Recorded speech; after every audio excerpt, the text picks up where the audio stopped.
Boa noite a todos, sejam muito bem-vindos à segunda noite do nosso primeiro webinário de Teoria do Direito da Faculdade Católica Rainha da Paz, a FCARP de Araputanga, Mato Grosso. Este evento é uma realização dos acadêmicos do primeiro módulo do curso de bacharelado em Direito da FCARP, que tem como objetivo disseminar os conteúdos teóricos adquiridos no desenvolvimento desta disciplina. Agradecemos a coordenação do curso de Direito, em nome da professora mestra Maílza Silva de Jesus, bem como toda a diretoria da FCARP, em especial a diretoria geral e pedagógica. Antes de darmos continuidade à abertura desta noite de encerramento deste nosso evento, convido a todos para o nosso tradicional momento de reflexão e oração com o acadêmico Breno Coelho Dias.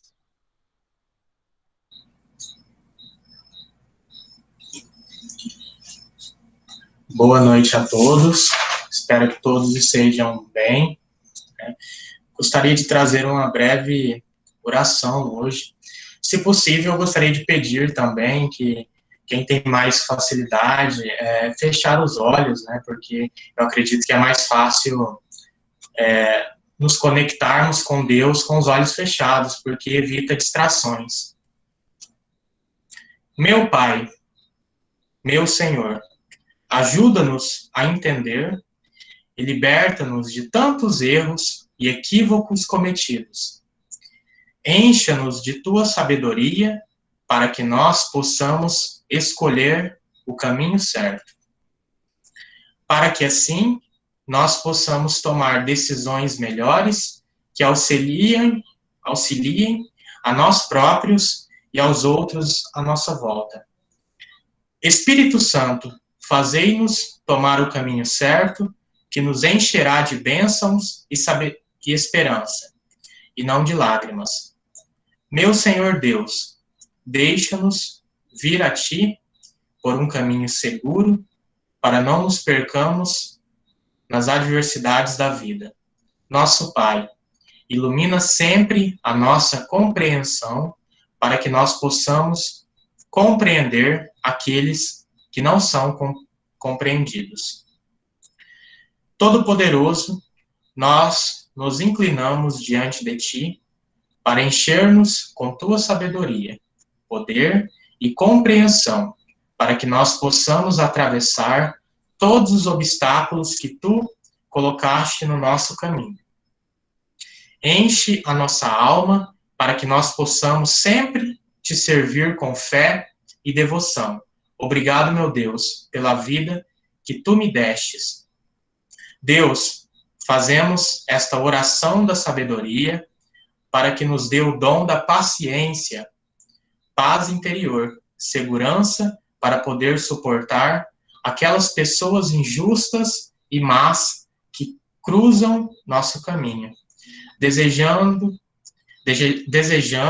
que nos encha de Tua luz e força para que nós possamos ter a noção e resolução dos problemas e situações difíceis. Nosso Pai, dá-nos sabedoria e respeito para apreciarmos as coisas simples que entram em nosso caminho, para perceber que não temos meios para mudar o que não entendemos e que não aceitamos, para superar os obstáculos que nos colocam na vida. Dá-nos a verdade e a força para termos um coração destes seus servos cheios de fé e esperanças. Amém. Eu espero ter trazido um breve momento de conexão com o divino, que é super necessário nesse momento muito complicado que estamos passando, né? Eu espero que tenha trazido algumas palavras de conforto para todas as pessoas que tenham perdido alguém nessa pandemia, nesse momento terrível. Eu mesmo perdi alguém muito próximo a mim, né? E espero que Deus conforte o meu coração e os vossos corações. Muito obrigado pela atenção. É isso. Muito obrigado, Breno, pelas belas palavras. O nosso webinário de Teoria do Direito, ele tem como propósito exaltar a compreensão de todo o fenômeno jurídico dentro de uma perspectiva multidisciplinar, desenvolvendo nos acadêmicos uma percepção do fenômeno jurídico em todos os campos do social ao cultural, coligados à aquisição de novos saberes. Sendo assim, na qualidade de ministro da cadeira de Teoria do Direito da Faculdade Católica Rainha da Paz, declaro aberta a segunda noite do primeiro webinário de Teoria do Direito, e para dar início a este nosso evento de encerramento, convido a acadêmica e monitora da disciplina, Isadora Carla, para que faça sua apresentação cultural para nos agraciar nesta noite. Boa noite.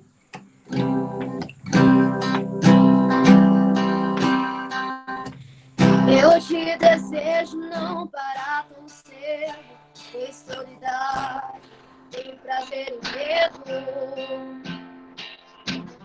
E com os que erram feio bastante, que você consiga ser tolerante.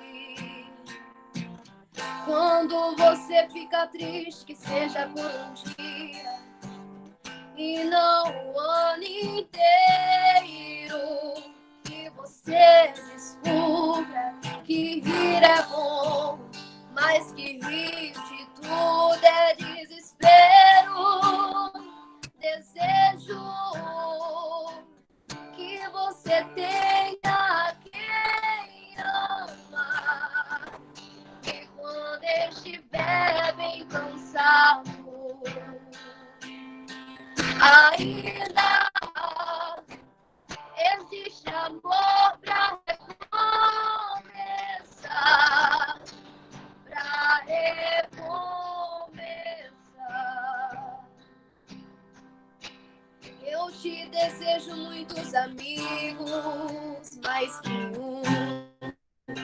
Você pode olhar e que tem até inimigo pra você não deixar de duvidar.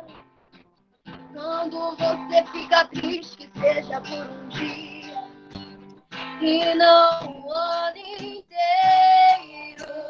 que você descubra que rir é bom, mas que rir de tudo é desespero. Desejo que você tenha quem ama, e quando estiver bem cansado, ainda existe amor pra recomeçar, pra recomeçar.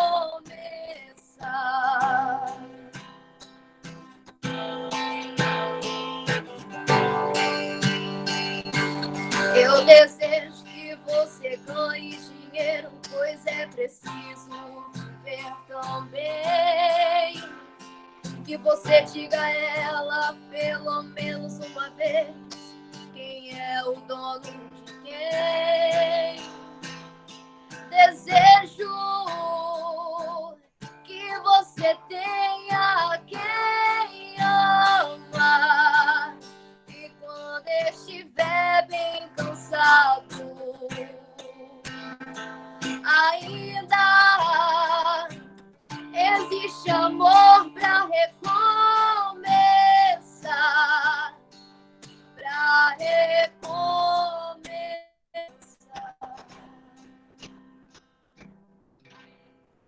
Muito obrigada. Muito obrigado, Isadora, por nos presentear com a sua bela voz nessa noite tão especial para todos nós, e principalmente para você, que hoje comemora mais uma primavera. Sendo assim, eu convido a acadêmica Gabriele Souza para homenagear a nossa monitora da disciplina de Teoria do Direito.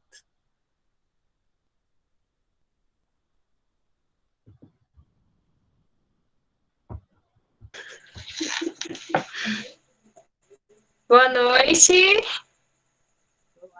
Parabéns, Isadora. Muitos anos de vida, viu? Obrigada. Deus te abençoe hoje e sempre. Obrigada. Parabéns pra você nesta data querida. Muitas felicidades, muitos anos de vida. Que Deus te dê tudo em dobro que você faz por nós aqui. Ajuda, viu? A gente é muito feliz por ter você com a gente na sala de aula, nos ajudando. Somos muito gratos pela sua vida. Que Deus te abençoe hoje e sempre. Um beijo. Muito obrigado mesmo. Obrigado, professora. Obrigada, Gabriele. Obrigado por todos os acadêmicos. Eu sou muito feliz de estar com vocês e de estudar com vocês também. Obrigada pela vida de cada um. E que Deus dê em dobro tudo para vocês. Muita felicidade e muita prosperidade no nosso curso e no nossa caminhada. Muito obrigado, Isadora, por estar presente conosco, por toda a sua disponibilidade. Gratidão, Gabi. Pedi para Gabi ontem de surpresa, ninguém sabia, né? Muita luz, sucesso, confiança sempre. Sou muito grato pela sua dedicação e pelo seu apoio junto ao desenvolvimento da nossa disciplina de Teoria do Direito. Parabéns, muitas felicidades hoje e sempre. Obrigado, Isa. Dando continuidade ao nosso evento, gostaria de ressaltar que as possíveis perguntas e ou contribuições devem ser feitas por intermédio do nosso chat. A nossa lista de presença será disponibilizada ao final. Solicitamos que assinem corretamente os vossos nomes para que possamos efetuar a certificação de modo correto. Antes de darmos início, quero agradecer a presença do meu orientando e acadêmico egresso, Dr. Bruno Sipel, que se faz presente nesta sala. Seja bem-vindo conosco nesta noite. Sendo assim, iniciamos a segunda noite do nosso primeiro webinário de Teoria do Direito, com a apresentação dos integrantes do Grupo 5, que tratarão do tema A Teoria da Norma e do Ordenamento Jurídico. Fiquem à vontade. Eu vou compartilhar aqui, professor, para dar início à apresentação, ok? Peraí, só um momento. Peraí. Qualquer coisa. Precisa compartilhar. Quando der, já o senhor me dá um ok, que aí eu já começo, tá bom? Peraí, só um momento. Deu certo? Professor, deu certo? Pode começar. Ok. Primeiramente, boa noite a todos. Fazemos parte da Faculdade Católica Rainha da Paz, de Araputanga, Mato Grosso. Somos alunos do primeiro semestre do curso de Direito, e neste trabalho iremos abordar a teoria da norma e do ordenamento jurídico. Nosso grupo faz parte eu, Deisiane Maria Ramos de Souza, Lorena Paixão Vieira, Maiara Nogueira Silva, Nívia Luísa Pinheiro Silva e Ricardo Matos Martins. Todo o nosso trabalho ele foi orientado pelo professor mestre Jefferson Antonioni Rodrigues. Durante todo o trabalho, traçamos objetivos, e os objetivos principais são compreender, explanar e distinguir os principais pontos da teoria da norma e do ordenamento jurídico. Ou seja, iremos explicar os principais pontos mesmo, porque esse tema é escasso, é um tema muito grande, e por isso escolhemos os principais pontos primordiais que devem ser levados em consideração. Também iremos apresentar de forma sucinta a bibliografia de dois principais juristas, que são eles, Hans Kelsen, que irá abordar a teoria da norma, e Norberto Bobbio, que irá abordar o ordenamento jurídico. Iremos também exemplificar os princípios do ordenamento jurídico, como que ele é feito na prática e também na teoria. E também, por fim, iremos explicar a aplicabilidade da norma jurídica, como que ela funciona, quais são os detalhes minuciosos dela. Sendo assim, o ordenamento jurídico, ele estará interligado com a teoria da norma, porque ambos não devem não devem andar separados. Por isso, o ordenamento jurídico, ele será um contexto mais amplo, no qual se dará uma produção normativa, ou seja, da norma. Como tal, ele será composto por vários princípios, técnicas e regras de produção e de integração próprias, na qual elas vão se relacionar de uma forma hierarquizada em um único estado. Vale lembrar também que esse estado, nós falamos do Brasil, mas existe também a teoria da norma e do ordenamento jurídico em outros países também. No entanto, cada um tem as suas determinadas características, porque cada um tem a sua constituição e tem as suas determinadas normas, tendo como objetivo atingir melhor o convívio e a paz social. Bom, por que a paz e o convívio social? Nós, hoje, na sociedade em que vivemos, em pleno século XXI, nós somos cheios de normas. Normas da faculdade, normas do serviço, enfim, são em vários âmbitos. Então, levando em consideração esse fato, entendemos melhor esse tema. Por isso, que da forma jurídica, do âmbito jurídico, ele vai caracterizar e vai ter como principal objetivo o convívio e essa paz social entre nós. Assim, para Bobbio, por mais numerosas que sejam as fontes do direito em um ordenamento tão complexo, tão cheio de normas, tal ordenamento ele irá constituir uma unidade pelo fato de que, direta ou indiretamente, com voltas mais ou menos tortuosas, ele vai formar várias normas. Por isso, todas as fontes do direito poderão ser remontadas de uma única norma, ou seja, o ordenamento jurídico será um verdadeiro conjunto de normas. Bom, eu tenho certeza que quando nós sabemos a bibliografia dos autores que eles vão compor um determinado conteúdo, seja ele um artigo ou um livro, qualquer tipo de coisa, após sabermos a bibliografia, nós acabamos olhando o tema e o que estivermos estudando com outros olhos. Sendo assim, do lado esquerdo, está caracterizando, né, a foto de Hans Kelsen. Hans Kelsen, ele nasceu na cidade de Brega no ano de 1881.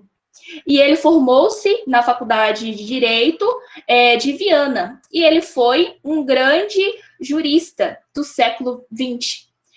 Um grande jurista do século XX, que hoje é muito conhecido para vários estudantes do direito e juristas no Brasil, e para fora também. Em sua principal obra, que eu li e achei muito interessante, é a Teoria Pura do Direito. Essa teoria pura do direito, o que vai acontecer? Através dessa teoria, Kelsen, ele pretendeu purificar o direito. Como que é isso?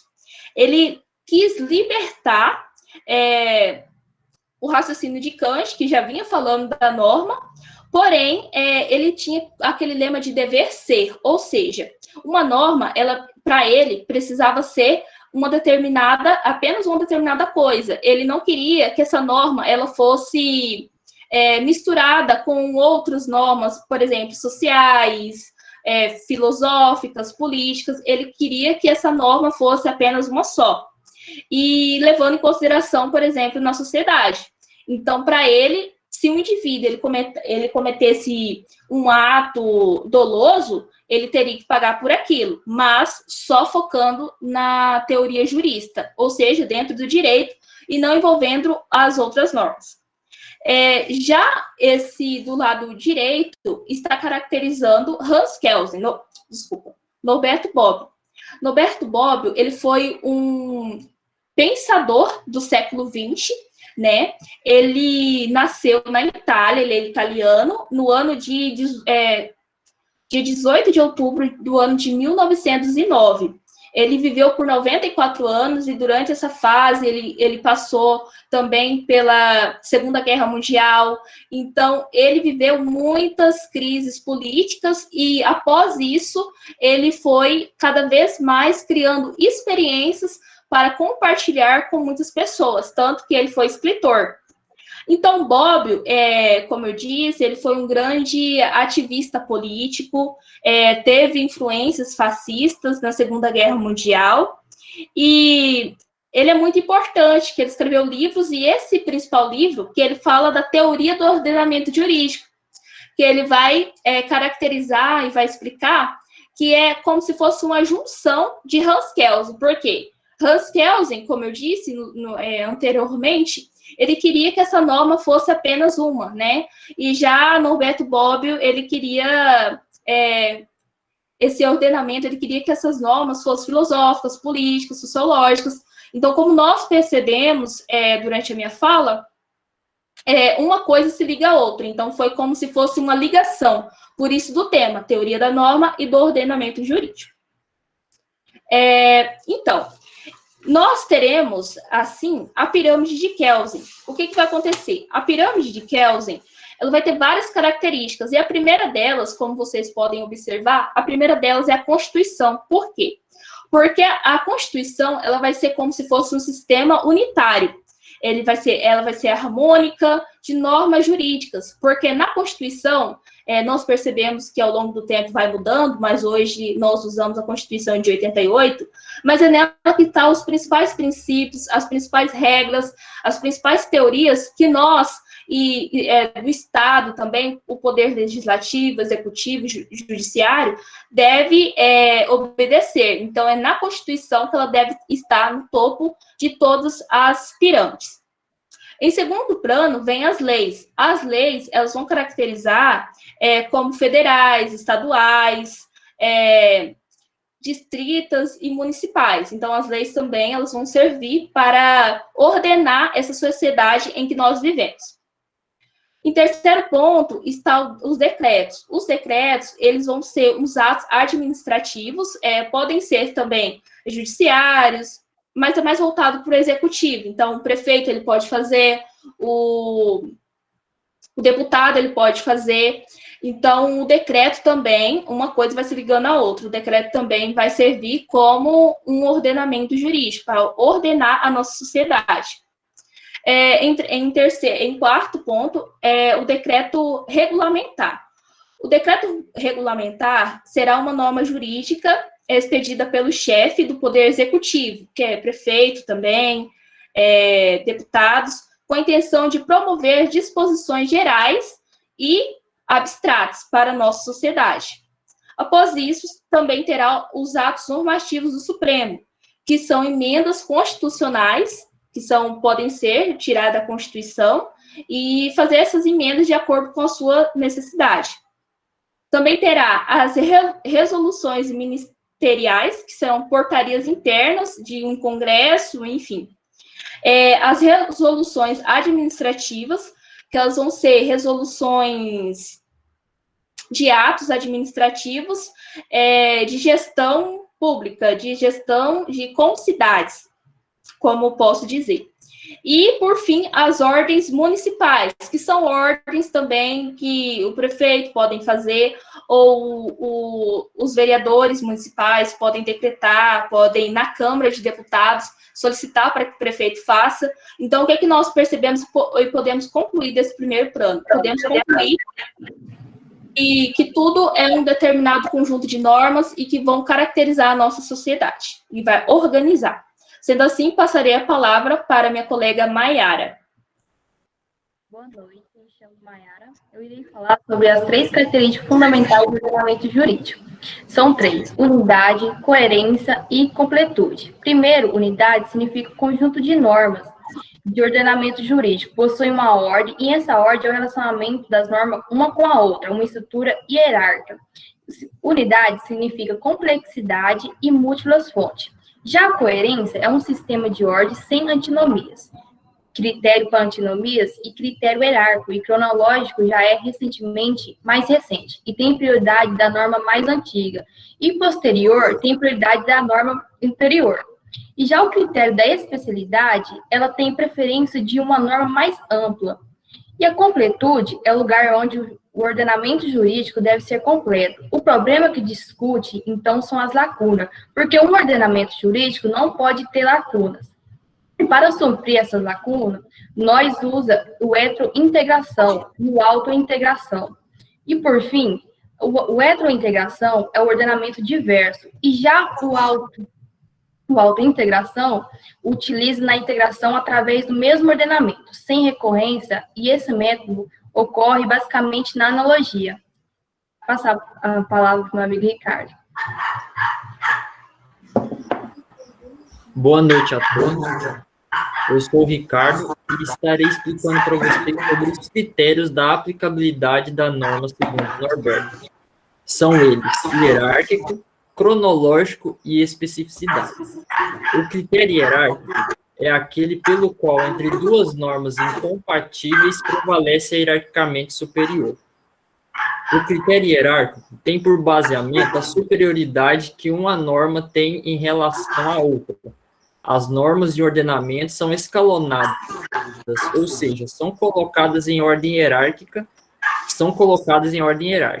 Assim, entre duas normas incompatíveis, a norma superior revoga a inferior, mas a recíproca não é verdade. Exemplo, uma norma constitucional revoga uma norma ordinária, mas uma lei ordinária jamais poderá revogar uma lei constitucional, pois seu poder normativo é incapaz ante a norma constitucional. O critério cronológico é aquele no qual, entre duas normas incompatíveis, prevalece a norma posterior. O critério cronológico tem por fundamento o artigo 2º, parágrafo 1º da Lei de Introdução às Normas do Direito Brasileiro, que regula que norma posterior revoga a anterior. Tem um trecho lá no artigo que explica muito bem sobre isso, que diz: a lei posterior revoga a anterior quando expressamente o declare, quando seja com ela incompatível ou quando regule inteiramente a matéria de que tratava a lei anterior. O terceiro e último é o critério da especificidade. É aquele pelo qual, entre duas normas incompatíveis, uma geral e outra especial, prevalece a segunda, no caso a especial. Esse critério também encontra-se no artigo 2º, parágrafo 20, da Lei de Introdução às Normas do Direito Brasileiro. Tem um trecho também que explica bem sobre isso, que ele fala: a lei nova que estabeleça disposições gerais ou especiais a par das já existentes não revoga nem modifica a lei anterior. E dentre esses três critérios existem conflitos. Eu trouxe aqui 3 exemplos que dá para tirar algo aqui sobre esses conflitos. O primeiro é o conflito entre o critério hierárquico e o cronológico. O critério hierárquico prevalece sobre o cronológico, pois o contrário à estrutura hierárquica do ordenamento poderia perder seu sentido. E o segundo conflito é entre o critério da especificidade e o cronológico. Neste caso, o critério da especificidade preponderar sobre o cronológico. Contudo, essa regra deve ser tomada com cautela e ter fundamento uma ampla casuística. O terceiro conflito é entre o critério hierárquico e o da especificidade. Neste caso, Bobbio afirma que é impossível uma resposta segura e que não existe uma regra geral consolidada, e que a solução dependerá do intérprete. E por que essa solução dependerá do intérprete? Bom, Bobbio dizia que esse problema traz à tona a questão de regra de coerência do ordenamento, que proibia as antinomias no sistema jurídico. Essa questão, por sua vez, levanta o problema da validade. E nisso, Bobbio faz uma pergunta. A compatibilidade seria uma condição necessária para a validade da norma jurídica? Bobbio afirma que não. Não, porque não existe ordenamento, nenhuma regra de coerência. E, portanto, duas normas incompatíveis do mesmo nível e contemporâneas são ambas válidas. Essas normas, entretanto, não podem ser ao mesmo tempo eficazes, no sentido de que a aplicação de uma, no caso concreto, exclui a aplicação da outra, mas são ambas válidas no sentido de que, apesar de seu conflito, ambas continuam a existir no sistema e não há remédio para a sua eliminação. Assim, a coerência não é codificação de validade, mas é sempre condição para a justiça do ordenamento, pois a aplicação de duas normas contraditórias gerará decisões diferentes, a casos semelhantes e viola dos princípios considerados importantes para o ordenamento jurídico, o princípio da certeza, que corresponde ao valor da paz ou da ordem, e o princípio da justiça, que corresponde ao valor da igualdade. Bom, a minha parte é essa, e agora, em sequência, eu passo a palavra para a minha colega Lorena. Boa noite a todos, meu nome é Lorena, e eu vou falar um pouco sobre os casos de independência entre os problemas de valoração da norma. Eles podem ser a justa sem ser válida, que é quando a norma pode ser considerada justa por ser inferida de princípios universais de justificação, mas ser inválida porque ela não é aceita pelo sistema de direito positivo. A válida sem ser justa. Na válida sem ser justa, nós temos como exemplo, durante o período colonial, haviam várias leis sobre a propriedade de escravos, e elas eram consideradas válidas, porém elas obviamente não eram justas. A válida sem ser eficaz. Acontece quando não há correspondência ou obediência por parte da sociedade. E o caso mais clamoroso é o das leis sobre a proibição das bebidas alcoólicas nos Estados Unidos, que vigoraram por cerca de 20 anos no período entre as duas guerras. A eficaz sem ser válida. Existem muitas normas sociais que são seguidas espontaneamente e são eficazes. E aí a gente tem como exemplo as regras da boa educação. A justa sem ser eficaz. São aquelas normas que, no dever ser, elas são justas, mas no ser, elas não possuem eficácia. Por exemplo, a norma que estabelece a obrigatoriedade da carteira de trabalho para as empregadas domésticas. Ela é justa, mas muitas vezes elas não são cumpridas. Então, elas, obviamente, não possuem eficácia, porque a maioria das pessoas contratam, empregadas domésticas e elas trabalham, talvez, a semana inteira, ou às vezes 2 vezes por semana, e acabam não assinando sua carteira. A eficaz sem ser justa é quando a justiça independe da eficácia da norma. E aí nós voltamos novamente naquele exemplo da escravidão, porque ela foi sim eficaz, apesar de ela ser totalmente injusta. E agora eu passo a palavra à minha colega Nívia. Boa noite a todos, eu sou a Nívia, irei tratar sobre os princípios do ordenamento jurídico. As visões sobre os princípios dentro do ordenamento jurídico variam conforme a perspectiva teórica e protagonizam uma das grandes discussões da hermenêutica jurídica, sobretudo entre tendências garantistas e tendências principialistas. Em primeira análise, os princípios em geral são vislumbrados como instrumentos norteadores que estruturam o sistema. De acordo com o conceito de Luigi Ferraioli, um jurista italiano e um dos principais teóricos do garantismo, definindo-se a si próprio como um justpositivista crítico, ele conceitua os princípios elaborados sobre 4 postulados. O princípio da legalidade, que se constitui como norma e como expressão de ilustração racional. O princípio da completude deontica, que pressupõe a existência de garantias aos direitos primários através de proibições e obrigações. O princípio da jurisdicionalidade, que determina normas secundárias de garantias secundárias e em proteção aos direitos e interesses primários, e o princípio da acionabilidade, o qual prevê a existência de jurisdição passível de acionamento para a efetivação de garantias. Passo a palavra para minha colega Deisiane. Bom, conclusão. Ao longo de todo o trabalho, de várias leituras, de artigos e desses 2 livros principais, nós conseguimos concluir que a norma, ela sempre vai se interligar. Ela vai ter como base em tudo que nós hoje temos do âmbito jurídico. A Constituição, os livros, as doutrinas, tudo. Tudo vai se ligar com a teoria da norma e do ordenamento jurídico. As disciplinas, direito penal, teoria geral do direito, todas elas vão se ligar. Elas necessitarão de uma norma e também de um ordenamento jurídico. Sendo assim, portanto, tanto Bobb quanto Hans Kelsen visam entender o fenômeno jurídico por meio de um método científico, capaz de isolar o objeto do direito das questões filosóficas e ideológicas, como eu disse anteriormente. Dessa forma, acabaram adotando a norma jurídica como um objeto de investigação.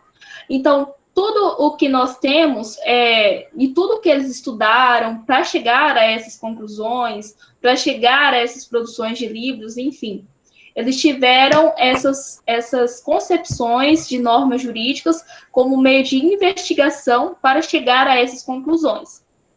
Assim sendo, a partir desses estudos, concluímos que o ordenamento jurídico ele vai derivar do fato da necessidade de regras de conduta de uma sociedade que é tão grande que não existe nenhum poder ou órgão, ou seja, Estado, enfim, não existe nenhum tipo de órgão em condições de satisfazê-lo sozinha. Ambos precisam se interligar. Por quê?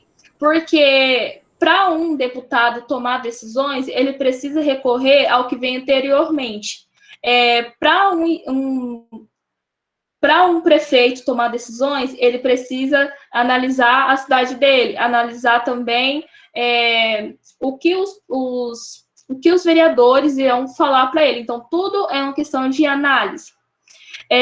No qual é tão grande que não existe nenhum poder ou órgão, e ele vai derivar, portanto, da multiplicidade das fontes, das quais afluam regras de conduta. Por isso, todo ordenamento jurídico ele vai ter que ter unidade, e isto só é possível se pressupõe como base o ordenamento, uma norma fundamental, com a qual se possam, direta ou indiretamente, relacionar todas as normas de ordenamento jurídico. Então, todas as vezes que vocês pensarem em ordenamento jurídico, pensem como se fosse uma torre ou uma escadinha, que ela precisa ter a sua base e vai descendo. Então, e essa base sempre vai ter a Constituição, porque ela nunca vai ficar embaixo, ela sempre vai ter que precisar ficar em primeiro plano. Isso significa que não poderão ter lacunas e nem falhas, e muito menos buracos. E também nós achamos bem conveniente separar uma frase do Norberto Bobb, esse jurista, né, que teve um destaque muito grande, que até hoje tem, que nós também retratamos dele ao longo do trabalho, que ele diz que acreditamos saber que não existe uma saída, mas não sabemos onde está. Não havendo ninguém do lado de fora que nos possa indicá-la, devemos procurá-la por nós mesmos.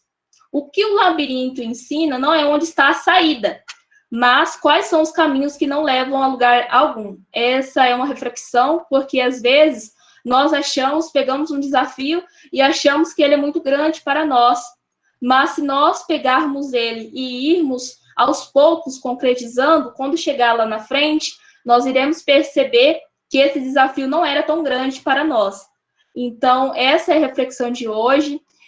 Espero que vocês tenham compreendido um pouquinho desse tema tão amplo e sempre tenham em mente que nós somos capazes de tudo. Esse curso é um curso maravilhoso e que às vezes nós pensamos, nossa, são 5 anos, são 10 semestres, mas passa muito rápido, gente.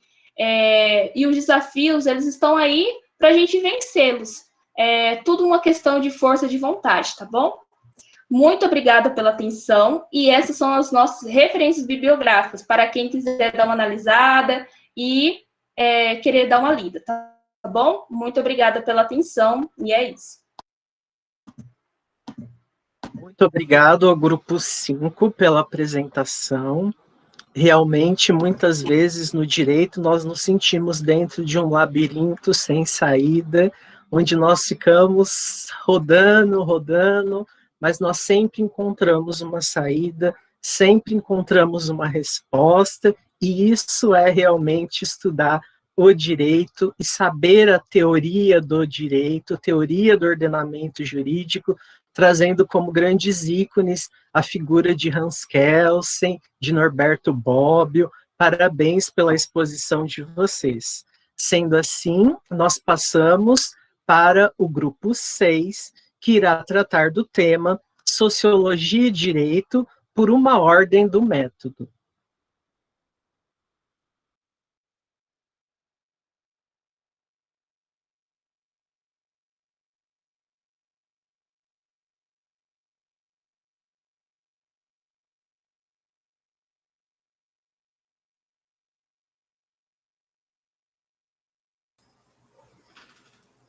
Boa noite a todos.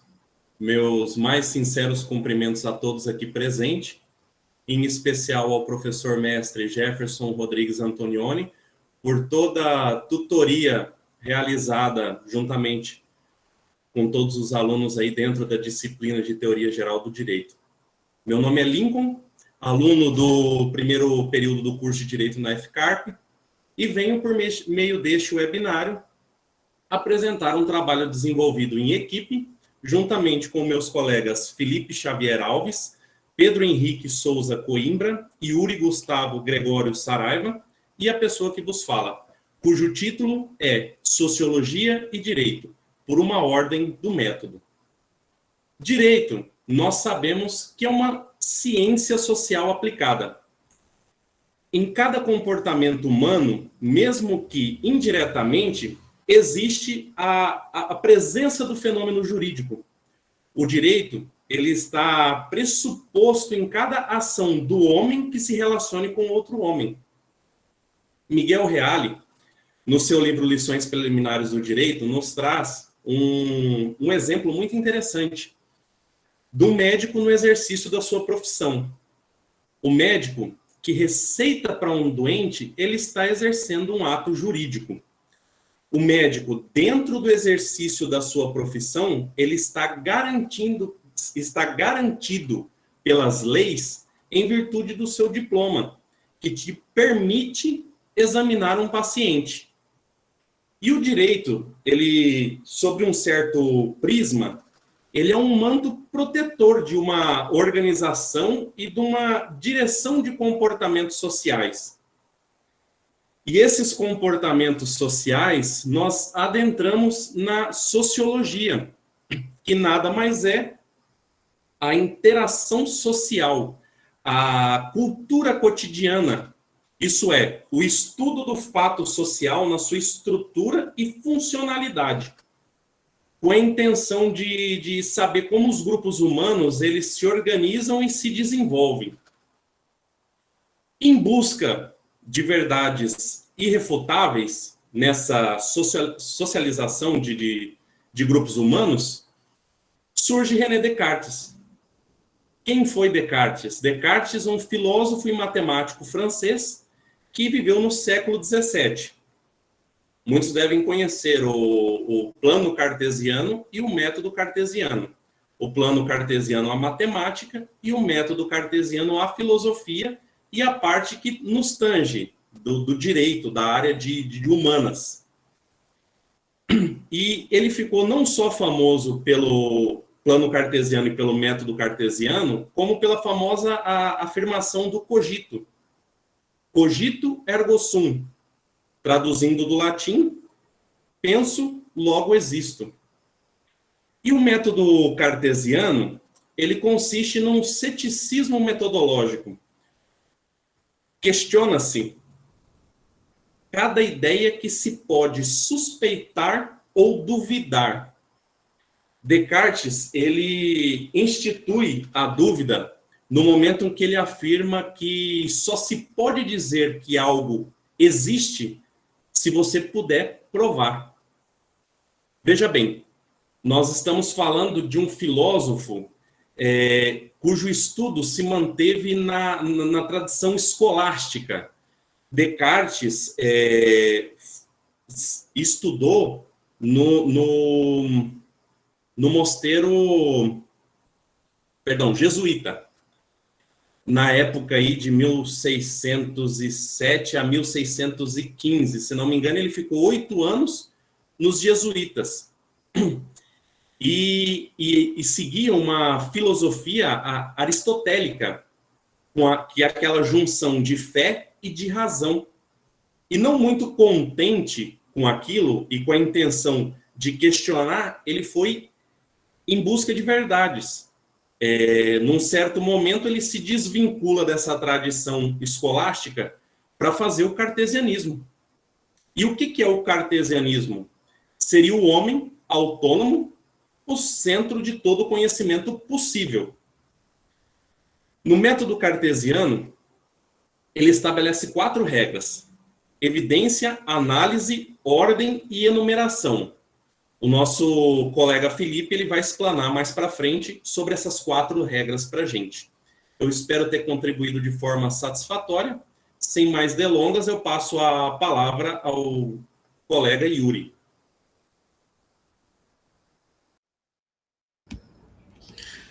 Uma boa noite a todos, sou o Yuri. Vou falar sobre 3 tópicos importantes. O início da sociologia, a estrutura básica da sociedade e a sociologia jurídica. Como falar do início da sociologia sem lembrar do filósofo francês Auguste Comte, considerado o pai da sociologia? A sociologia surgiu na primeira metade do século XIX, a partir das ideias do filósofo francês Auguste Comte. Comte entendeu que a sociedade europeia passava por algumas transformações desde o Renascimento, e que a Revolução Industrial teria coroado o ápice das transformações. A necessária Revolução Francesa teria deixado um cenário caótico e instável, que necessitava de correção para que houvesse uma retomada do crescimento econômico, um crescimento social, moral e científico e político no mundo. Comte formulou então as ideias positivistas, que foram o centro dessa primeira produção sociológica. A estrutura básica da sociedade ela está dividida em 4 pilares muito importantes, que é a economia, política, socialização e comunidade. A economia ela é a adaptação às necessidades internas e às pressões, exigências, limitações impostas do exterior, atividade de produção, articulação, processo e distribuição. Já a política é a definição, busca de objetivos coletivos e mobilização de atores e recursos para obtê-los. A socialização ela serve para motivar, estabelecer, transmitir cultura comum, padrões de conduta. A comunidade é o controle de coordenação dos componentes da ação, visando estabelecer e manter interdependência, fonte de consenso, controle e coerção social. Na sociologia jurídica, para falarmos de sociologia jurídica, devemos voltar um pouquinho no primeiro tópico. A sociologia compreende a ciência humana, que procura desenvolver o estudo científico das organizações e do funcionamento da sociedade humana e das leis fundamentais que regem as instituições e demais relações sociais. A sociologia jurídica, a sociologia do direito, como alguns doutrinadores dizem por aí, né? É uma área específica da sociologia geral, voltada para as instituições sociais e sua relação com o direito. De modo geral, a sociologia do direito pode ser definida como um estudo de influência dos fatores sociais sobre os direitos, as incidências deste último na sociedade, ou seja, os elementos de interdependência entre o social e o jurídico. Sem mais delongas, passo a minha palavra ao colega Felipe. Uma boa noite a todos. Me chamo Felipe, vou apresentar sobre o método cartesiano, criado pelo filósofo francês René Descartes. Bom, o que foi o método cartesiano? O método ele foi um conjunto de procedimentos seguros para a obtenção do conhecimento E a partir daí que surge uma diferença entre o conhecimento metódico e o conhecimento espontâneo. O conhecimento espontâneo é aquele adquirido no dia a dia, só que esse conhecimento ele tem algumas fragilidades. Entre elas, ele não tem critério, não tem rigorosidade e não tem estratégia. Ele é fundamental para a gente, só que ele tem essas fragilidades. E para Descartes, esse conhecimento não funcionava. Para o método dele, não era bom esse conhecimento. Então, foi aí que ele adquiriu o conhecimento metódico, que é aquele construído a partir de uma observação do método, contendo critérios, rigorosidade e estratégias adotadas. E essa foi a base do filósofo para a criação do método. Qual a relação do método com a sociologia? Descartes, ele nos fala que razão todos têm, portanto não se pode afirmar um ter mais que o outro, o mais importante é bem conduzi-lo.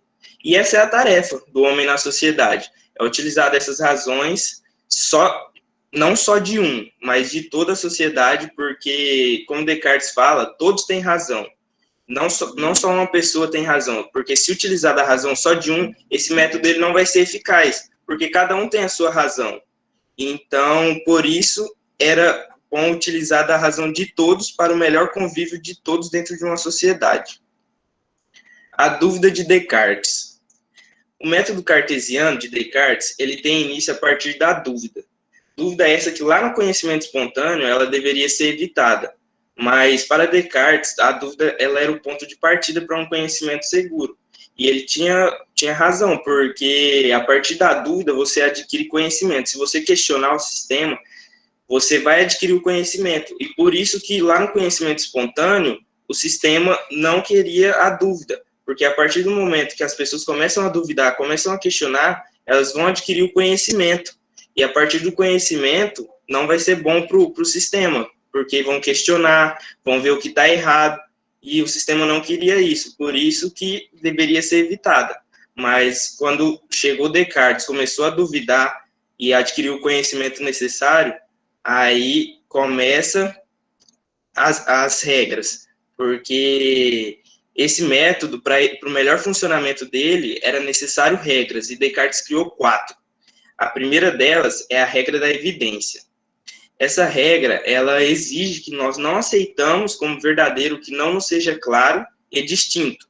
Uma ideia, ela deve ser clara ao ponto de que a gente não consiga mais duvidar dela. Se a gente não conseguir, se ela for tão óbvia que a gente não conseguir mais duvidar dela, ela é clara, totalmente clara. E distinta, ela deve ser a maneira de que conseguimos separá-la de todas as outras ideias que passam em nosso pensamento, de maneira confusa. Tudo que está passando na nossa cabeça, se a gente conseguir separar essa ideia de todas as outras, ela vai ser distinta. Então, essa regra vai ser eficaz. E essa regra da evidência, inserida na sociedade, nada mais é do que buscar todas as verdades que acontecem na nossa sociedade, como, por exemplo, desigualdade social, racismo, preconceito, para que elas sejam aplicadas nas leis. A próxima regra é a regra da análise. Essa regra ela está baseada em dividir os problemas em quantas partes for possível para se fazer uma análise individual e solucionar por partes. Por quê? Porque se você dividir, vai ser mais fácil de solucionar.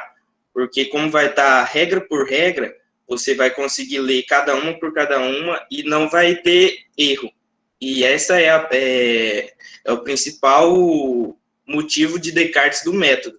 É não deixar que ele omita algo, que ele erre em algo, por isso essa individualização para solucionar as partes.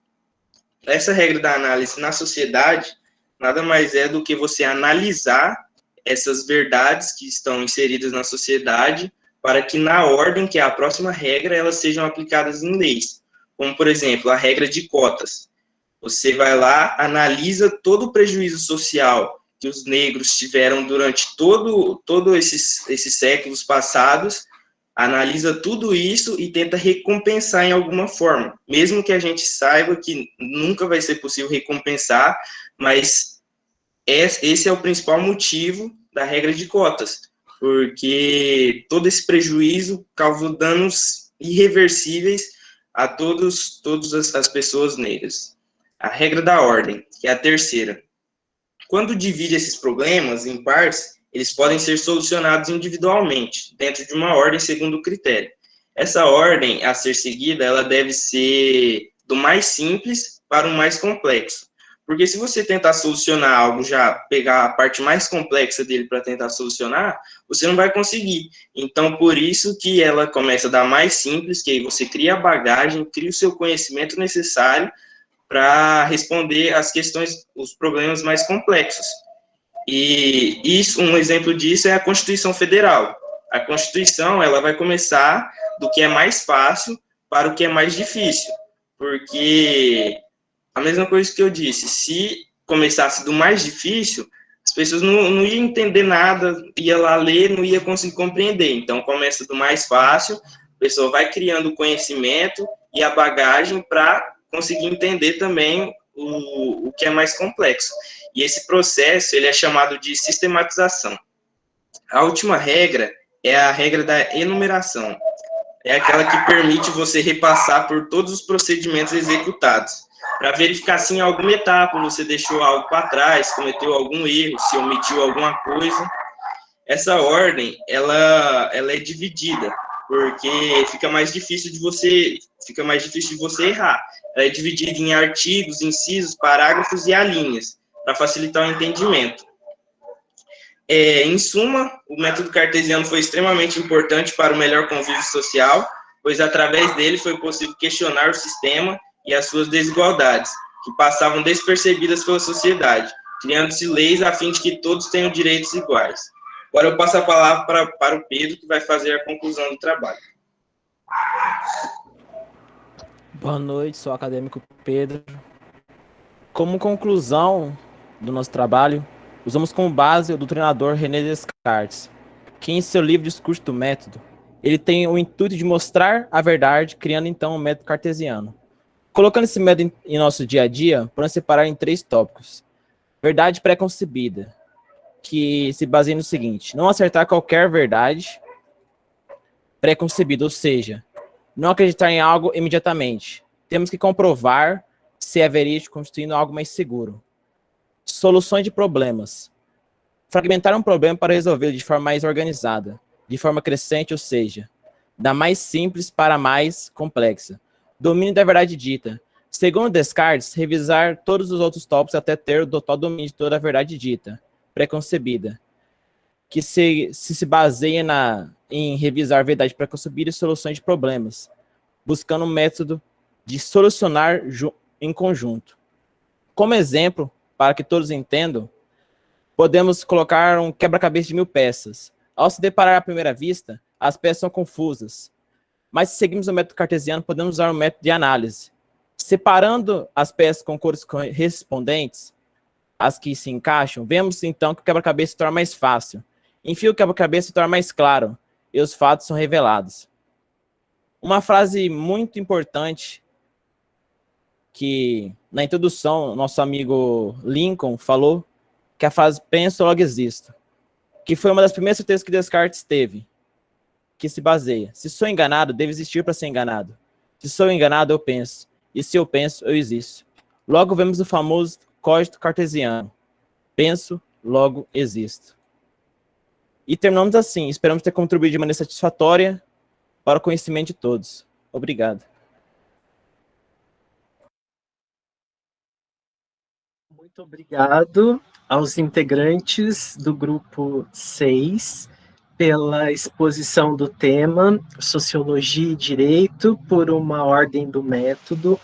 Falar em direito sem falar da inserção do homem dentro da sociedade não é falar em direito, não é? O direito só existe dentro das relações sociais, por isso nós temos a máxima: onde está a sociedade, está o direito, onde está o direito, está a sociedade. E essa sociedade vai estabelecer as suas regras de conduta para nos garantir a paz, a ordem social. E uma vez que estabelece isso, nós vamos fazer uso de um método específico, inclusive para a criação e a aplicabilidade dessas normas de conduta, dessas regras. Com isso, nós amarramos as teorias de Norberto Bobbio, de Hans Kelsen, e ao método de René Descartes. Falar em direito e não falar em René Descartes também é algo impossível. É com Descartes que nós vamos ter toda a estrutura do nosso sistema legislativo, de todas as leis que compõem o nosso ordenamento jurídico. René Descartes nos traz um pensamento tal qual o das normas da ABNT para a construção do nosso direito, das leis que compõem todo o nosso ordenamento. Parabéns aos integrantes do grupo 6 pela exposição. Passaremos agora ao grupo 7, a prevenção do delito no Estado democrático de direito. Fiquem à vontade. Boa noite. Só um minutinho para me compartilhar a tela para vocês.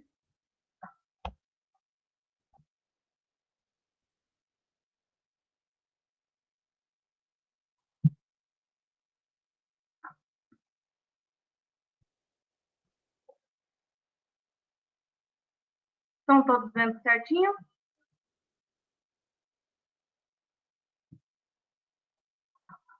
Então, vamos lá. Primeiramente, gostaria de saudar com boa noite o professor Jefferson e também a todos aqui presentes. Neste momento, estaremos apresentando o seminário com o tema A Prevenção do Delito no Estado Democrático de Direito, que será apresentado pelas acadêmicas Ellen Farias, Luana Antunes, Mônica Moraes, Vitória Ávila e Lorraine dos Santos, no qual sou eu. Somos todas acadêmicas do primeiro semestre do curso de Bacharelado em Direito da Faculdade Católica Rainha da Paz. Estamos sendo orientadas pelo professor mestre Jefferson Antonioni Rodrigues, da disciplina Teoria Geral do Direito. No sumário está exposto os pontos a qual nós iremos abordar durante a apresentação deste seminário. São esses: o Estado Democrático de Direito, o delito, os fatores da criminalidade e a prevenção, a teoria da reação social, penologia, modelos modernos para a prevenção criminal. Estaremos fazendo a conclusão do que foi abordado no seminário e terá também as referências bibliográficas. Neste momento, eu vou abordar o ponto do Estado Democrático de Direito. A designação de que a República Federativa do Brasil constitui-se no Estado Democrático de Direito encontra-se inserida nos princípios fundamentais da nossa atual Constituição e está especificamente no artigo 1º da Constituição, ao qual eu deixei exposto aí no slide para todos poderem lerem, quem puder ler. A definição mais aceita pela doutrina sobre o Estado Democrático de Direito nasce da formação do raciocínio de o que seja Estado de Direito. Para Gabriel Dezen Júnior, Estado de Direito e Estado totalitário são opostos, onde no Estado totalitário o poder é exercido unicamente pela vontade de um soberano. Sendo assim, o constitucionalista Pedro Lenza traz que foi incorporado a palavra democrático ao termo Estado de Direito, fazendo com que as leis continuassem sendo respeitadas pelo governo, porém, elas deveriam exprimir a vontade do povo, que é o governo a partir do povo, em nome do povo e para o povo. E essa vontade exercida do povo é através de forma direta, como um plebiscito, ou forma indireta por meio da escolha de representantes. E vale destacar que no estágio atual do Brasil, o povo tem o poder-dever de intervir na res pública, ou seja, intervir na coisa pública. É plausível essa interferência popular referente à segurança pública, pois é um direito garantido, um direito fundamental que está no caput do artigo 5º e também no artigo 144 de nossa lei maior, que convoca todos os cidadãos a trabalhar em prol da segurança pública. Esse artigo recém-citado por mim, esse 144, será analisado mais à frente no item A Prevenção Criminal. Então, para concluir o meu ponto, podemos concluir que no Estado Democrático de Direito, o povo tem o poder legalizado de intervir na gestão estatal, ou seja, o poder garantido na lei de intervir na gestão do Estado. E assim eu concluo minha fala e passo para a próxima integrante do grupo, Mônica. Boa noite a todos. Eu me chamo Mônica, sou acadêmica da Faculdade Católica Rainha da Paz e eu vou falar sobre o delito. Bom, a priori, dando início com a base na tese do doutrinador Eugênio Zaffaroni, onde o delito seria uma conduta humana individualizada, ou seja, mediante a um dispositivo legal, que revela sua proibição por por não estar permitida em nenhum preceito jurídico, ou seja, ela é contrária ao ordenamento jurídico. Sendo assim, ela exige ao autor que atuasse de outra maneira nessa circunstância. Aliado a isso, trago 3 conceitos sobre a doutrina de Juliano Capês, que vai expor 3 aspectos que vão ser eles. O aspecto material, onde todo fato humano que, propositada ou descuidadamente, lesa ou expõe o perigo a bens tutelados juridicamente. O aspecto formal, que considera tudo aquilo que o legislador descreve como tal. E por fim, o aspecto analítico, sendo todo fato típico antijurídico. Seguindo essa linha lógica, eu gostaria de ressaltar que atualmente, na nossa realidade, cabe ao direito penal ser apenas um instrumento de controle social usado como última e extrema ação. Finalizo assim e passo a palavra para a próxima acadêmica, sendo ela a Luana. Boa noite a todos. Me chamo Luana, sou acadêmica do 1º semestre do curso de Direito da Faculdade Católica Rainha da Paz. Estarei explanando a seguir sobre os fatores criminais endógenos, exógenos e a prevenção criminal. Bom, os fatores criminais endógenos são aqueles que vêm de origem de dentro do indivíduo, ou seja, biológico. Para Penteado Filho, um doutrinador de criminologia, ele diz que o delituoso ele já nasce para praticar delitos, porém não é confirmado cientificamente. Já os fatores exógenos, eles são fatores que a realidade social impõe ao indivíduo a praticar, como ausência de afeto familiar, ausência de ensino-aprendizagem, pela pobreza e também más companhias. Quanto à prevenção, Penteado Filho define a prevenção como ações delituosas para prevenir, sendo elas prevenção primária, prevenção secundária e prevenção terciária. A prevenção primária, ela exige do Estado uma prestação positiva voltada na área da educação, do emprego, da moradia e da segurança. A prevenção secundária, ela atua-se no momento após os delitos, como ações policiais, programas de apoio e políticas penais. Já a prevenção terciária, ela é voltada na reclusão do indivíduo na sociedade, como para fim que ele não volte a praticar delitos e alcance a ressocialização. Os destinários desses de prevenção classifica-se em 2, prevenção geral e prevenção específica. A prevenção geral nos diz que a pena não presta-se para prevenir delitos, mas sim para despertar uma consciência em geral da necessidade de respeito e valores. Por fim, a prevenção específica, ela busca na recuperação do indivíduo condenado por fatores endógenos e exógenos. Passo a palavra para a colega Vitória Ávila. Olá, boa noite. Vou falar sobre como fazer a prevenção aos delitos no Estado Democrático de Direito e dentro desse tópico vou abordar a teoria da reação social, penologia, modelos modernos para a prevenção criminal, a prevenção criminal como assunto estatal multissetorial e a justiça restaurativa como modelo moderno para a prevenção criminal.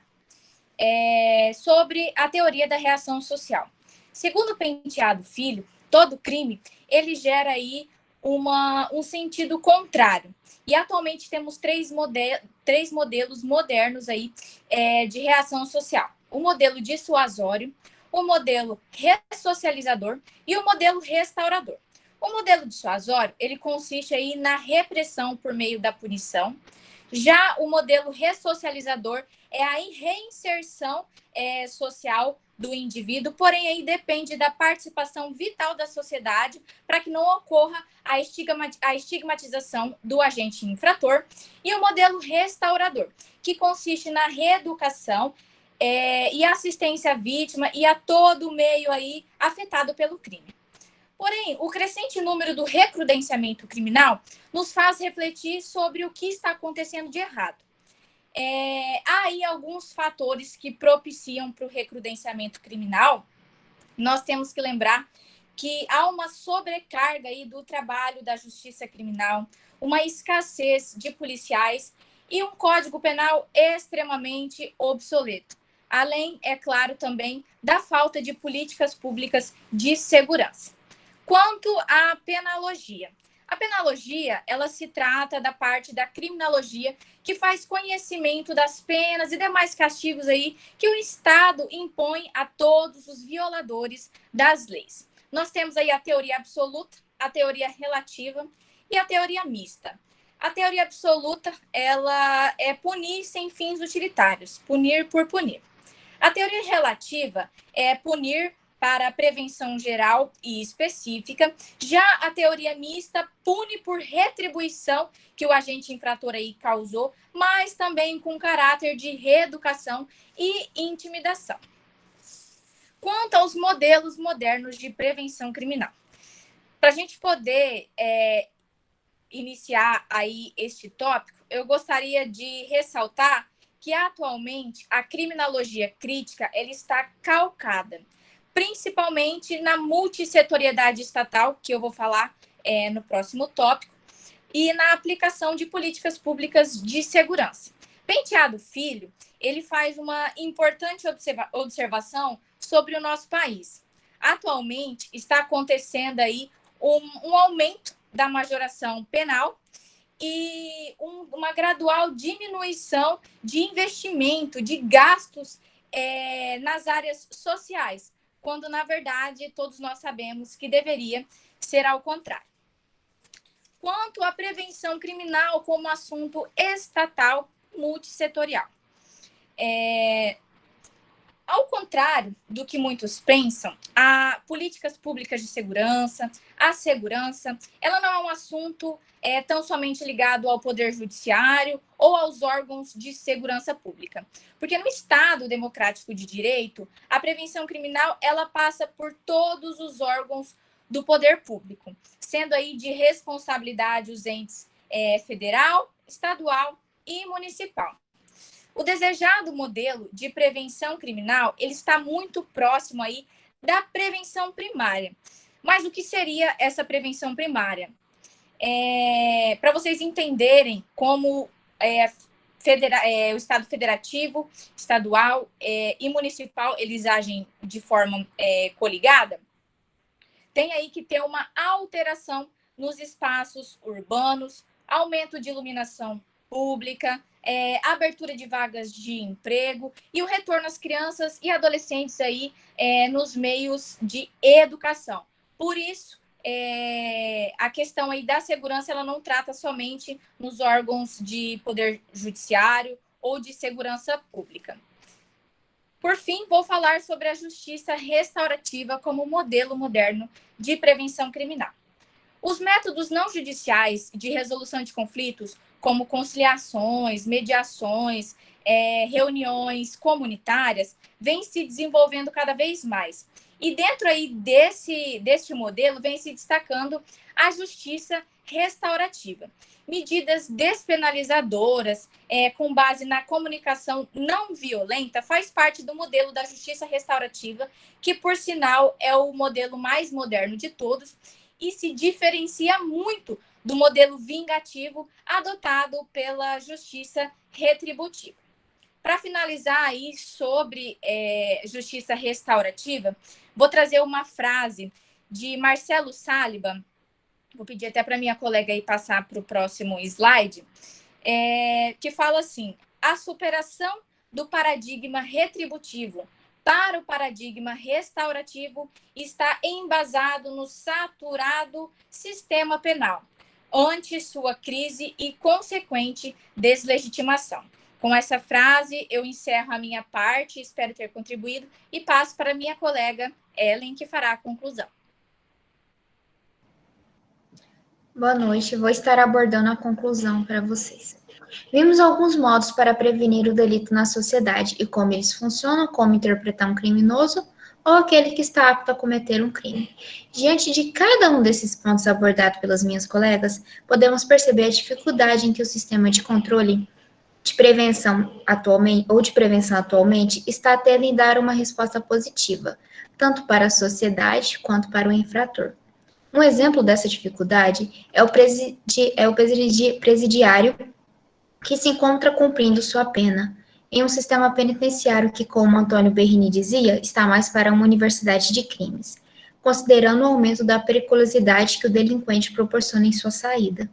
Outro fato interessante sobre as normas é que a mesma lei criada por nós, somente a partir dos nossos valores morais, pode ser usada contra nós. Somos muitas vezes o delituoso citado no Código, ou seja, somos sujeitos a praticar o delito. Sendo assim, o nosso país ainda tem muito a crescer no campo da segurança pública. Quero deixar uma reflexão sobre as condutas de prevenção. Seria certo o modo de como agem para prevenir o delito estão realmente focados no ponto inicial correto? Terminando, quero contrapor uma frase de Cesário Beccari. É melhor prevenir o crime do que ter de puni-los. O meio mais seguro, mas ao mesmo tempo mais difícil de tornar os homens menos inclinados a praticar o mal é aperfeiçoar a educação. Quero agradecer a todos a presença e o nosso professor Jefferson Antônio Rodrigues e aos demais professores. Encerrando, deixo aberto a vocês que tiverem contribuições e indagações, lembrando que terá que ser exposta somente no CAT. Muito obrigado ao grupo 7 pela exposição do tema A Prevenção do Delito no Estado Democrático de Direito. É papel fundamental do Estado Democrático de Direito promover políticas públicas para a prevenção do delito, e vocês trouxeram doutrinadores muito especiais para contribuírem, trouxeram Fernando Capê, César Beccaria, dentre outros, que são a essência pura do nosso direito penal, e principalmente quando se trata do ato de prevenção da prática do delito e do cárcere, que hoje é, sem dúvidas, uma grande fábrica de criminosos, tanto que nós temos diversas obras que tratam disso, uma delas chama-se Cárcere e Fábrica. Muito obrigado pela exposição. Passaremos, assim, à apresentação do último grupo desta noite, que é o grupo 8, que tratará do tema Por uma Filosofia Jurídica Líquida.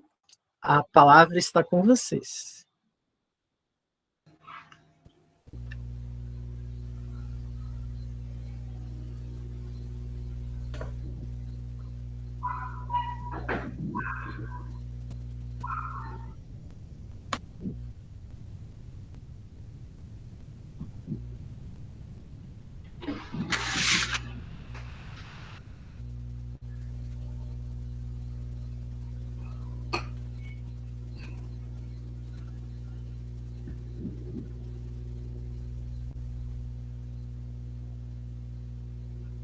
Não compartilhou, Silvia.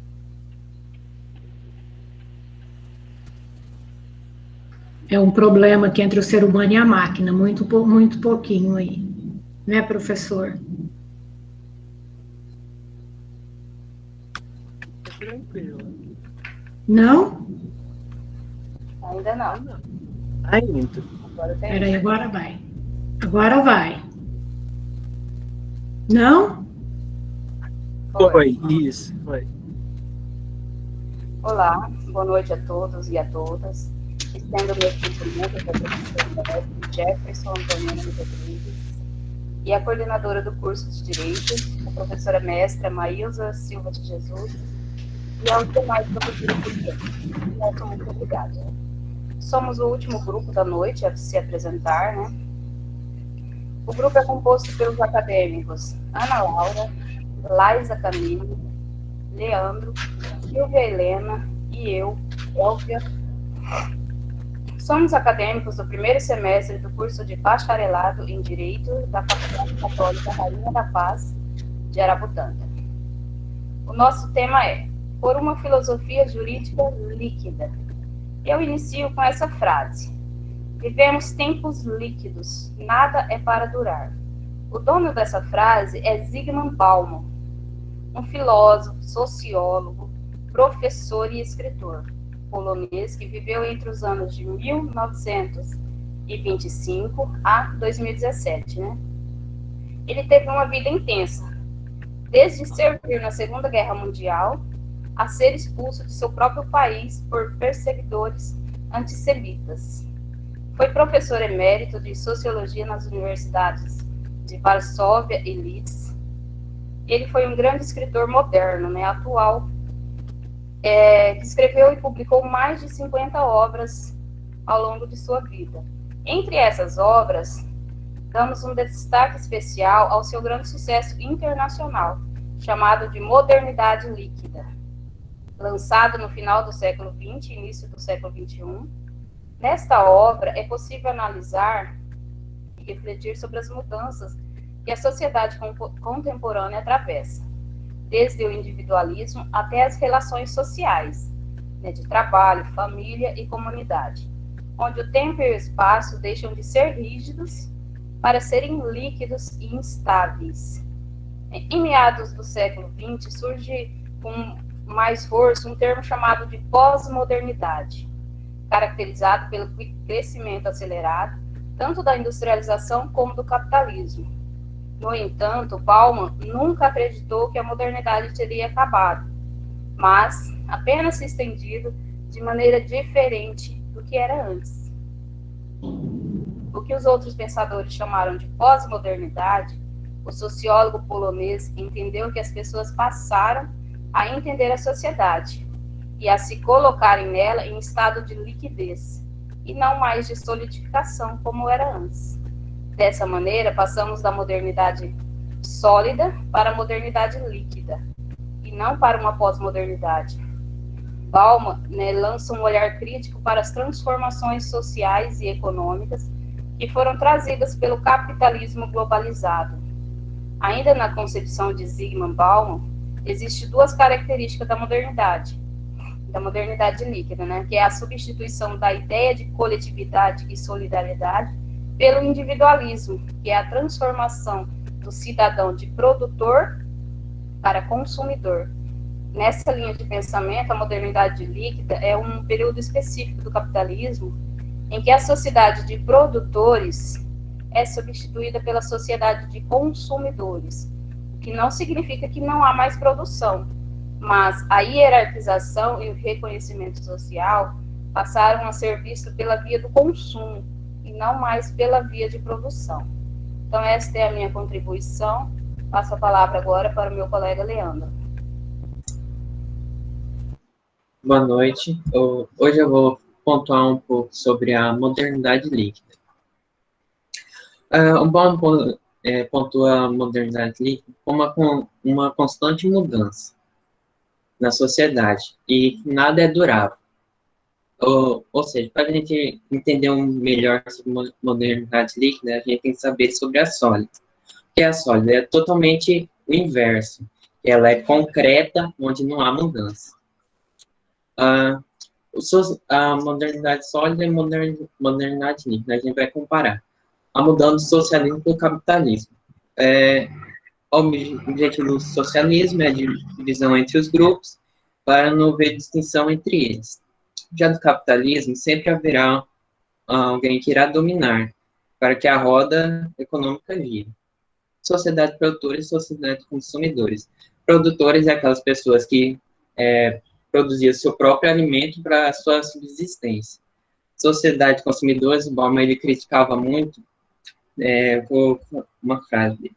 As pessoas buscam a sua identidade não naquilo que são, mas naquilo que consomem, ou seja, em volta do consumismo, tentam achar outra identidade para elas. Como eu já falei, uma modernidade sólida é durável, não tem como mudar. Aí, modernidade líquida sempre está em mudança. Rígido. Vamos usar um exemplo, opinião de uma pessoa em modernidade sólida. A pessoa não muda a sua opinião, não há mudança de opinião. Já na modernidade líquida é flexível, onde há sempre a mudança da opinião. Disciplina e liberdade de escolha. Eu vou usar o exemplo do trabalho.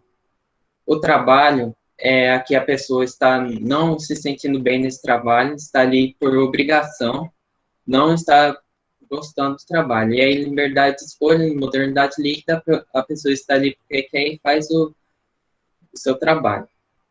O que podemos ver sobre isso? Concreto. Modernidade sólida é concreto, porque não há mudança, quase nunca é questionado esse modo. Já na modernidade líquida é a fluidez, ou seja, sempre há o questionamento sobre isso. Eu vou passar minha palavra para a Ana Laura agora.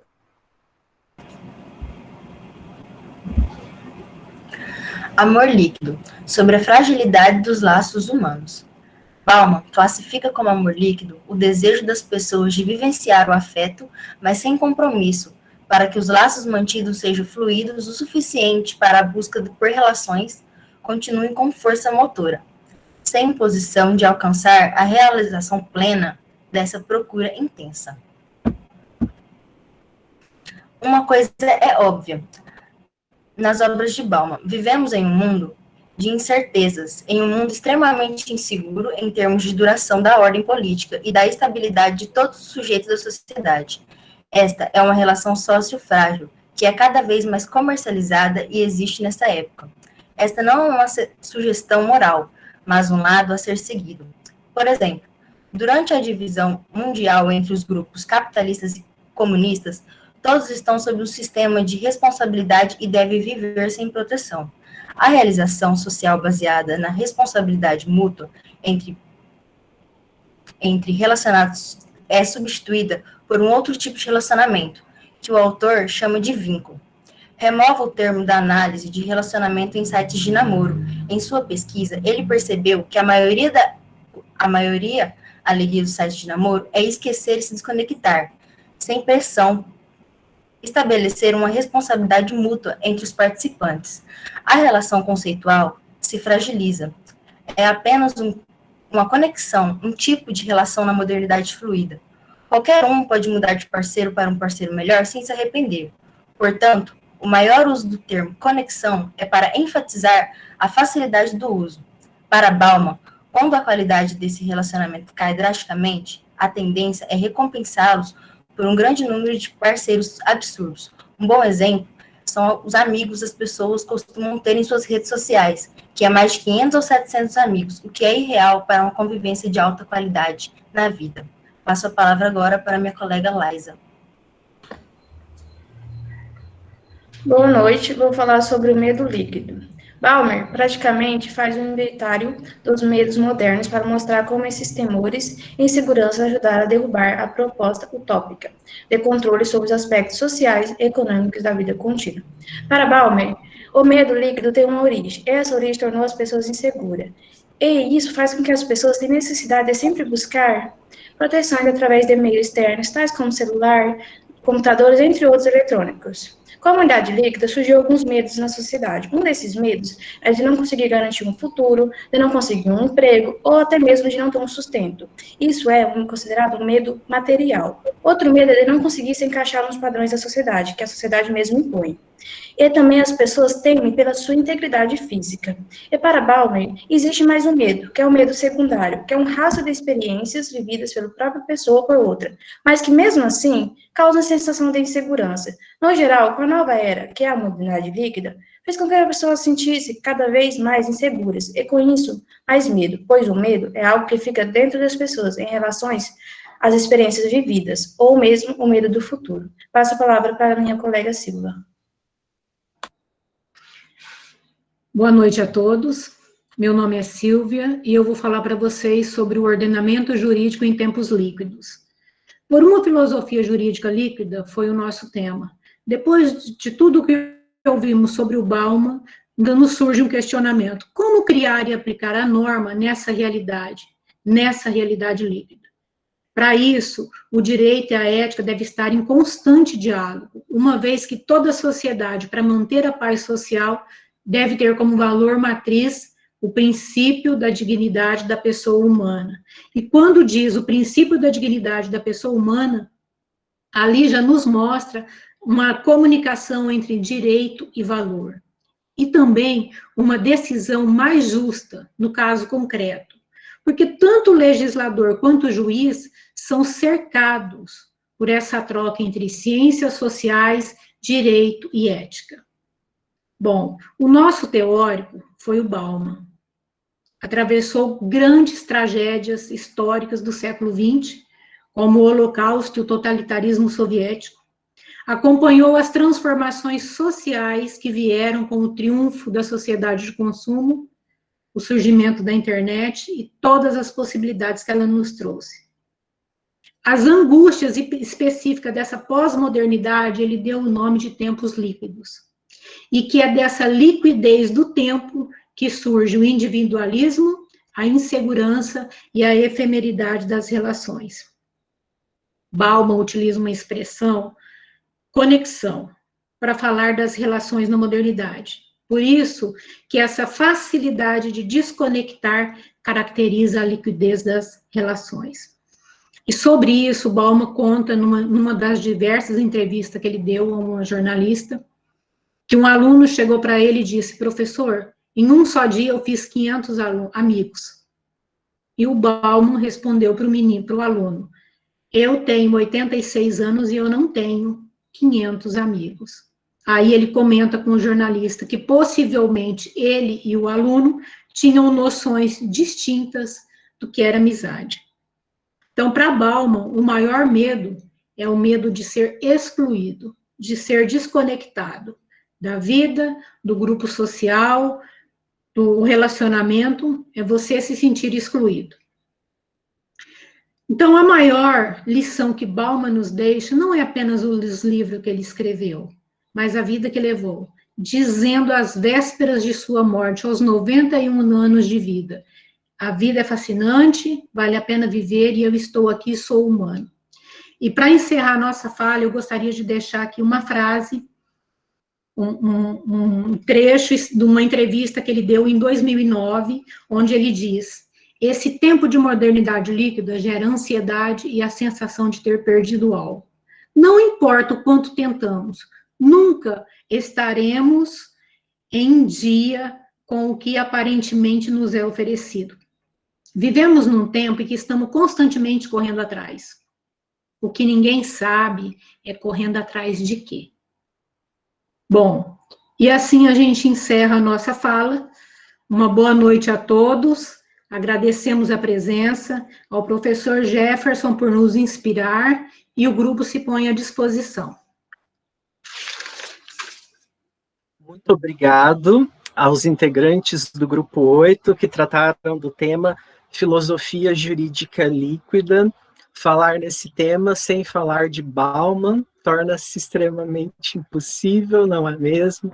Pois ele é o representante de toda a filosofia líquida. E tratar do direito é tratar de história, é tratar de filosofia. A todo instante estamos nos indagando o que, por quê, para quê e como. Esse é o papel do historiador, esse é o papel do filósofo.